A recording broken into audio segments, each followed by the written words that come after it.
Chapter 91. The heart of sorrow convulsed. The hairline crack on the Loom of Fate spread like lightning, branching out into a web of shattered probability. The serene, sorrowful beauty of the place shattered, replaced by a screaming chaos of unraveling reality. The black glass plane beneath their feet splintered, revealing a kaleidoscopic void beneath. The sorrow-sworn, their purpose broken, dissolved into shrieking vortices of raw emotion. The very air began to tear, showing glimpses of other places, other times. A patch of sunny sky, a raging ocean. The interior of a long-forgotten building. "You've doomed us all." Elara's voice was no longer gentle. It was a razor's edge of fury and panic. She clutched at the shuddering loom, her hands moving in a frantic, complex pattern, trying to reweave the fraying threads. The collapse will be uncontrolled now. Chaotic. Then help us control it.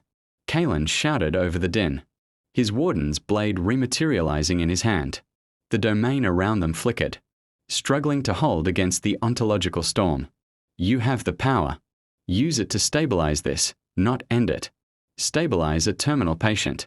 She shrieked, her eyes wild. "It's too late for that. The only path forward is through the fire." A massive tear ripped open in the space above them. Not a gate, but a wound. Through it poured not phantoms, but raw, unformed potential. Blobs of color that had no name. Shapes that defied geometry. Sounds that were not sounds. The UN-made essence of reality, now leaking into the dimensional cyst. One of the blobs of non-color touched the edge of Jax's reactive armor. The material didn't melt or tear. It simply changed. One moment it was advanced armor weave. The next it was rough spun wool.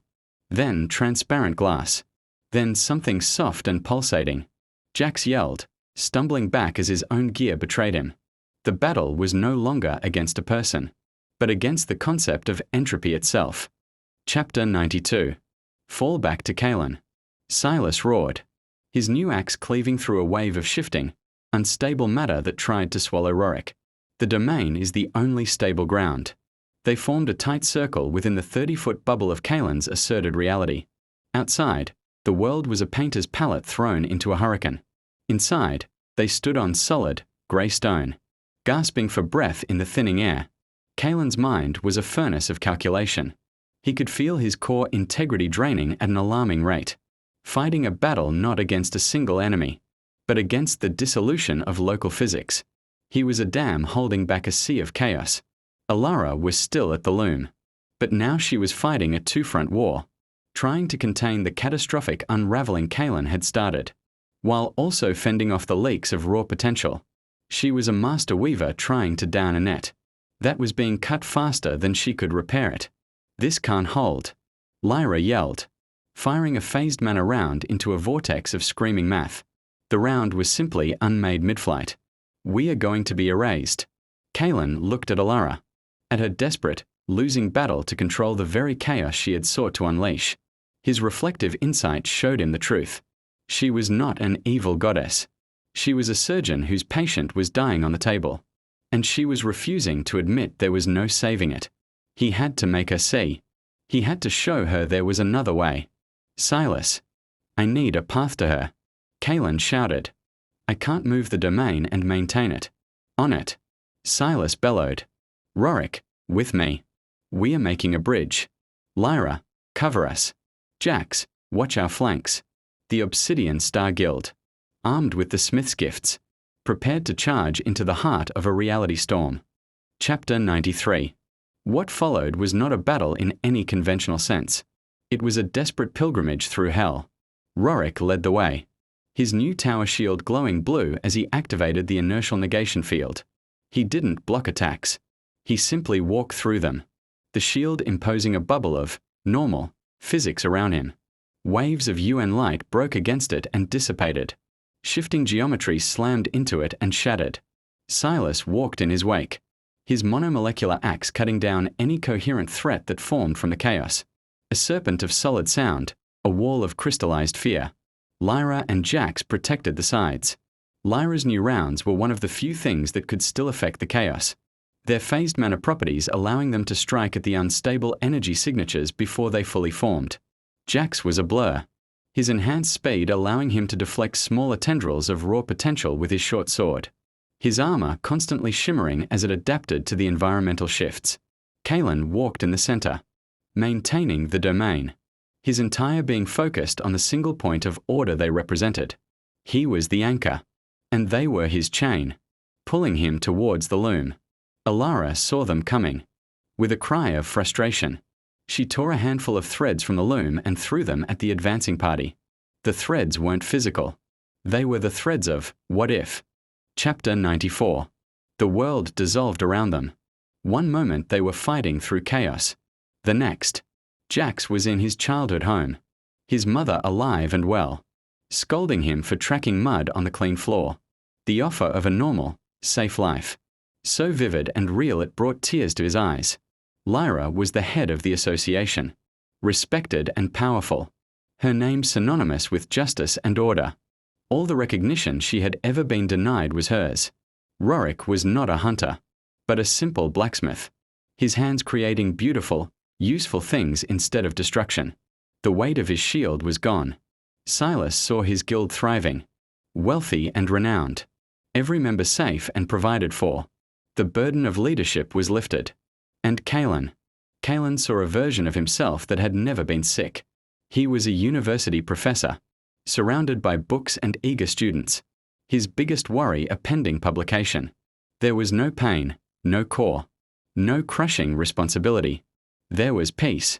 They were perfect, tailored realities, woven from the deepest desires of their hearts. Elara wasn't attacking them. She was offering them an escape. A better world, just a choice away. The charge faltered. Rorick lowered his shield. Jax took a step towards his smiling mother. Lyra hesitated, her finger relaxing on the trigger. The domain flickered. Its masters were wavering. Chapter 95. The piece was a siren's song. It was beautiful. And it was a lie. Kaelen felt the paradox core within him rebel against the false reality. It was a thing of absolute truth. And this was the most beautiful of lies. The silver light in his eyes flared, burning away the illusion. He saw his friends, trapped in their perfect dreams, their resolve crumbling. No, he roared, the sound cutting through the seductive whispers. It's not real. Look at me. He focused his will, pushing his domain not outwards, but inwards, into their minds. He projected not order, but memory. He showed Jax the moment he'd saved his life in the sewer. He showed Lyra the respect in her comrades' eyes after the chittering warrens. He showed Rorick the unshakable trust they all placed in his shield. He showed Silas the fierce, loyal family they had built together in this broken world. He showed them the truth of their bonds, forged in fire and blood. It was messy, painful, and real. One by one, they shook off the illusion. Jax turned his back on his mother's ghost. Lyra's gaze hardened, her finger finding the trigger again. Rorick hefted his shield with a renewed grunt of determination. Silas met Kaelen's eyes, and gave a single, grim nod. The perfect world shattered like glass. They stood once more in the roaring chaos, but their resolve was tempered steel. They had chosen their painful, real world over a perfect fake. They resumed their advance, their steps now unwavering. Chapter 96. They reached the dais of the loom. Elara stared at them, her face a mask of astonishment and betrayal. You rejected it. She whispered. You saw paradise. And you chose this graveyard. We chose each other. Silas said, his voice thick with emotion. Elara's astonishment curdled into a final, cold rage. Then you will die with it. She abandoned her attempts to control the unraveling. Instead, she poured all her remaining power into the loom.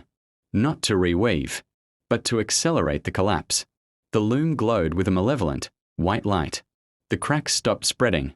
The entire structure began to swell, gathering energy for a final, cataclysmic detonation. That would unmake the heart of sorrow and everything in it. She's going to blow it. Kaelen yelled. We have to stop her. But they were out of time. The storm was too violent. They couldn't reach her in time. Kaelen looked at the loom, at the raging energy, at his friends. There was only one way. A warden's purpose was to mend, to stabilize, even if it cost him everything. Get back. He ordered his team. What are you doing? Lyra demanded. What I was made to do. Kaelen said, his voice calm. He deactivated his domain. And then he ran. Not towards Elara, but towards the swelling, overloaded Loom of Fate. Chapter 97. The moment he left the domain, the full force of the unraveling reality hit him. His body screamed as physics fluctuated wildly around him. His skin felt like it was turning to water, then stone, then light. But his will was absolute. The paradox core burned within him. A star of order in a universe of chaos. He reached the loom. Elara looked at him, her eyes wide with a final, horrified understanding. Don't, she cried. You'll be unmade. That's the idea, Kaelen said. He didn't attack the loom. He embraced it. He placed his hands on the shuddering, white-hot framework, and activated the most fundamental function of the Warden protocol. The one Dorian said was his true purpose. Assimilation protocol, maximum, initiating core overload. He wasn't trying to steal its power. He was trying to consume its instability, to take the raging, unraveling potential of the loom into himself, and let the paradox core neutralize it. It was like trying to drink the ocean, agony beyond anything he had ever known. It was not physical pain. It was the pain of his very existence being questioned, rewritten, and erased. The world vanished in a blaze of white. He felt his memories fraying, his sense of self dissolving. He saw flashes. His mother's face, the doctor's prognosis, the dying warden, Silas's grudging trust, Lyra's respect, Jax's friendship. He held on to those threads. They were his anchor. They were real. The paradox core whined, its integrity plummeting. 80%, 50%, 20%. He was a fuse, burning out to prevent a greater explosion. Chapter 98. From the perspective of Silas and the others, the world simply went white. A silent, blinding flash consumed everything. The chaotic noise, the tearing reality, Elara's final scream. It all vanished. When the light faded, they were kneeling on cold, hard, real concrete. They were back in the reactor chamber of the Ironheart Foundries. The air was still and clean. The tear to the heart of sorrow was gone, sealed as if it had never been. The Loom of Fate was gone. Elara was gone. Kaelen lay in the center of the crater, unmoving. Kaelen. Jack scrambled to his side, followed by the others. Kaelen was alive, but he was pale. His ashen hair stark against his skin. The ashen bracer on his arm was dark, the crowing patterns barely visible. His chest rose and fell in shallow, ragged breaths. Core integrity, 3%. Status, critical. Existential coherence compromised. Assimilation authority, B to C. Temporary regression. Assimilation sickness, severe. He had done it. He had contained the unmaking, but at a terrible cost. Lyra checked his pulse. His alive, but his faint. It's like he's not all here. Silas looked around the empty chamber, then back at Kaelen's broken form. We need to get him to Dorian. Now. As Rorick gently lifted Kaelen, Jax noticed something on the ground where the loom had been. A single, perfect, silver thread. It hummed with a soft, stable energy. A fragment of pure order, salvaged from the chaos. He picked it up and pocketed it. A souvenir from the end of the world that didn't happen. Chapter 99. Dorian's workshop was a scene of frantic activity. The smith worked on Kaelen for hours, his tools glowing as he interfaced directly with the flickering paradox core. It's not a physical injury, Dorian muttered, his face grim. He didn't just use his power. He used his concept as a warden as a shock absorber. He took the brunt of a reality collapse. His existence is bruised. Will he recover? Silas asked, his voice rough. He's stable. The core is regenerating, slowly. But his connection to his powers will be weakened for a time. The authority regression is the core's way of protecting itself. It's hibernating. Dorian finished his work and stepped back. He needs rest. A lot of it.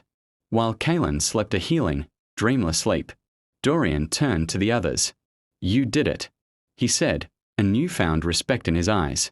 You stopped a weaver. That shouldn't have been possible. You have no idea what you've just accomplished. We have some idea, Lyra said dryly, cleaning her rifle. It was back to normal ammunition. Her special rounds were all spent. Dorian shook his head. No, you don't. Elara was the greatest threat. The other sovereigns are powerful, but they are, in their own ways, predictable. They want to rule. She wanted to reset the board. With her gone, the game has changed. He looked at the sleeping Kaelen. He is no longer just a candidate. He is a proven warden, a sovereign slayer. Word of this will spread. The other sovereigns will now see him not as a curiosity, but as a primary target. And the association, if they find out the truth, they will see him as the single greatest threat to their control they have ever faced. The victory was real. The city was safe. But the price was a target painted on all their backs, larger and brighter than ever before. Chapter 100. Kaelen awoke 3 days later. The first thing he felt was a profound, echoing emptiness. Where the roaring power of the core used to be, it was a dull throb, a phantom limb of his soul. He was in his bunk at the warehouse. Sunlight streamed through the window. The world was still here. It was quiet. Silas was sitting in a chair nearby, sharpening his axe. You're awake, Silas said, not looking up. Good.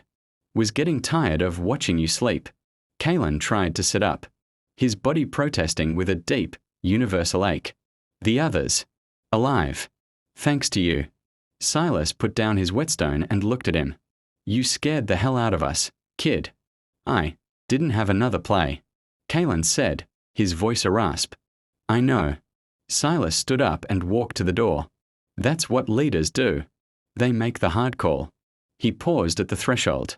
Rest. We'll be here when you're back on your feet. After Silas left, Kaelen slowly, painfully, accessed his Warden interface. Warden Protocol v.1.1. User, Kaelen. Warden, Ashen Crow. Core integrity, 15%. Regenerating. Veil fortification, 0.1%. Assimilation authority, C. Regressing to B, 72 hours. Risen phantoms, 0 out of 30. Incapacitated. Status, convalescent. He had fallen back. He was weak. His army was gone. The Risen cause likely destabilized and lost in the collapse. But he had done it. The Veil fortification stat, which had always been 0, now read 0.1%. An infinitesimal amount, but it was there. He had not just prevented destruction. He had actively, minutely, strengthened the fabric of reality. He looked at his hands, pale and thin on the rough blanket. He had faced the end of everything, and chosen to stand against it. He had shown a god that humanity was worth saving. He was broken, exhausted, and hunted. But for the first time since the dying Warden had given him this power, he felt no doubt. He was the Ashen Crow. He was a Warden. And his work was just beginning.